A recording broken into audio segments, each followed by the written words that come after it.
Rastafari, ladies and gentlemen, everything is alright. This is the reasoning segment on Dap Legend, your #1 reggae dancehall show. Right now, we control the city, everywhere locked down to the show. /CI, Jack Nostar. Today, we have a great man on the show. You know, this virgin was first with Unique FM. He was on GTV with the program Jamming Reggae. Then before I could hear the eye just jump out straight to Glasgow, London, to school himself. After the man come back into the country, yeah, man, I was trying to monitor and see whether I could hear from the man or what. Before I could say the man is a great politician now. Then I asked myself, how can a Rasta man always, I always hear this gentleman, fireborn the politician, fireborn this. Why is he going into that? Is it because of the 1 billion ex-gratia that he is kind of forcing his way into the Parliament House? We just don't know.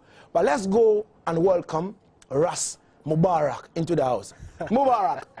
King Lagazee. Blessed. Good to see you, man. How is everything? We give thanks. You know, it's been very hectic for the last 5 months. I was in Norway for a while, returned back home. We had to fight for the parliamentary primary. We have won it. I was thinking that I could get some reprieve, you know, I could get some time to rest and so on and so forth. But I realized there's a lot more work to do after the primary, you know. So we are boots are on the ground, you know, khaki suit on. Yeah, man. Campaigning hardly and hoping that, you know, we'll make it the first time that a broadcast journalist had run, you know, properly for parliamentary election and won it. I'm going to win this election. And we want it to be an inspiration also for the many, many young men and women in our country who are from the ghetto. Which constituency are we talking about over here? I'm running on the ticket of the NDC in Ablekmanov constituency. Right. Ablekmanov is a very diverse community. You know, we've got you know, areas like Odoko, Kwashiman, parts of Awoshi, Kwashibu, Dakuman, East and West. You know, it's an exciting area, more like, you know, ghetto in some parts. And again, it's important for us to be able to provide inspiration to the young men and women who think being from the ghetto actually does not give you an opportunity to propel to higher heights and do whatever it is that you want to do. I think that it is crucial, you know, for people like us who've had the benefit of exposures, you know, to lead the way and encourage our brothers and sisters from the ghetto.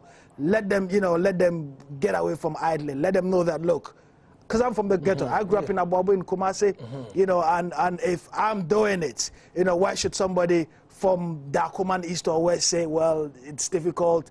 Politics or law or anything else that is seen as a very lucrative profession is not exclusive preserve of people who live in East Legon or West Legon.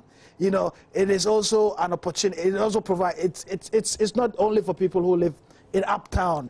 You know, when something is happening, when something is going wrong in your community, and you decide not to do anything about it, by the very act of your inaction, by the fact that you're not doing anything about it, you are contributing towards making it worse. And as a Rasta man, as a Roots man, as a Congo Nati, we can't sit on there and let it go wrong. You know what I mean? Yeah, man. We have to go in, lace up our boots, put the boots on the ground, put on our khaki and get the suit, and go fix it up.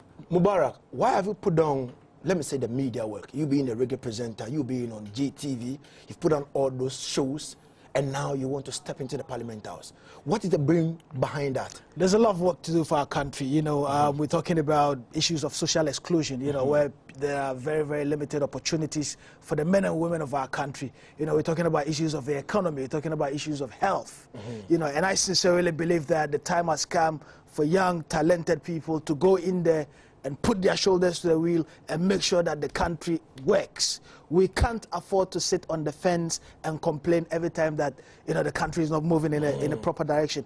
And young men of all persuasion within the country have a responsibility to do this. It's not only a civic responsibility, it's not only a duty. I think it's a calling on every man, on every woman who is young to get involved and make sure that the country is working the way we intend for the country to work. I mean, you see other countries flourish and blossom, and we say, yo, we would have wished that Ghana were like this and that.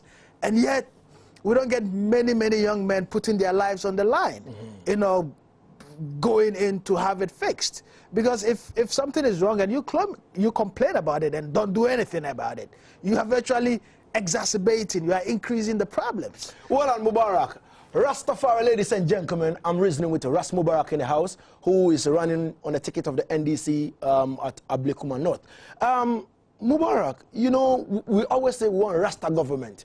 We want Rasta people to go into the Parliament House and agitate and fight for the ghetto youth. We respect the fact that you are going into the Parliament House. But why on the ticket of the NDC? Not NPP, not CPP, no PPP, but NDC. Why? Well, straight up, we Rastas, we believe in social living. You don't see it? You know what I mean? I don't believe in, you know, a right-wing, rightish type of government where, you know, the markets are allowed to operate without proper regulation, where the markets are given unfettered control to do whatever they are doing. You know, we have seen problems in places like Greek, you know, which has basically gone bankrupt. We've seen what is happening in Ireland. We've seen what is happening in places like Italy and so on and so forth. Just recently, France had a B rating, you know, and we're saying that these are as a result of, if you like, irresponsibility, especially in areas like the markets, in areas like the economy, where, you know, right-wing ideology has been allowed, you know, to flourish, and where the markets have not been regulated properly. If you look at what is happening in America, where Obama had to take billions of taxpayers' money, the hard-working people's money, to bail out banks which collapsed. And these are banks who are, you know, giving unto themselves a lot of allowances and bonuses. I believe in, you know, let's all work together, let's share, you know, let's stay under the big umbrella or under the big tree, and let's all eat from the same pot, you know, instead of one group of people, you know, I call it property-grabbing democracy, you know, not, you know, property-owning democracy, as our friends in opposition call it. And I sincerely think that the NDC is the only political party that has the opportunity to best advance the interest of the people of Ghana. Now, the NDC is not, if you like, the only paragon of virtue. It's not the only party that means well for the country. But when it comes to advancing the cause of the people of Ghana, when it comes to the bread and butter issues, when it comes to, you know, providing a plain, level field for everybody to have access to opportunity, because we're talking about opportunity for Ghanaians and not just a handful of people who are up there, elitist, big man mentality, bigoted mentality, and not giving the small people from the ghetto an opportunity. It's politics, who would expect, you know, that a roots man, a Rasta man like I and I, you know, can come in, get in, have an opportunity and run? I mean, it doesn't happen anywhere else except the NDC. You see, and really and truly, Mubarak, I was thinking maybe you coming in as a Rasta man, conscious man. You could say, yo, I'm coming out as a maybe independent candidate. So all this while you've been following the footsteps of the NDC. I've been NDC all my life. Wow. You know, I was born into the NDC. I you know, have done a lot of work for the NDC, even in Europe. You know, I was deputy PRO for the NDC in the whole of Europe. Wow. You know, we did a lot of things. I ran on the ticket of the NDC as a national youth organizer in 2010. You know, so these are all things that we've done in the past. But like I've said, you know, earlier on, that we are talking about opportunity for Ghanaians, and which party amongst the lot, you know, can best create a lot of opportunities for everybody, whether you are from the ghetto, whether you are from Nima or Dakuman East or Otaten or Kwashiman or Kwashibu, and not only people who are from East Legon or West Legon, or, you know, people who live in gated communities. You know what I mean? And you know, for the item, for the Rasta man who are watching, this is the first time you're having somebody who is running for the parliament with the name Ras. And this is something that the people have to embrace. Yeah, man, you know, I'm reasoning with Mubarak. He's been NDC all his life. And I'm telling you, you see, we are in the election year, you understand me? They are going to mount platforms, make empty promises, you know, build castles in the air, and make a fool out of us. You understand me?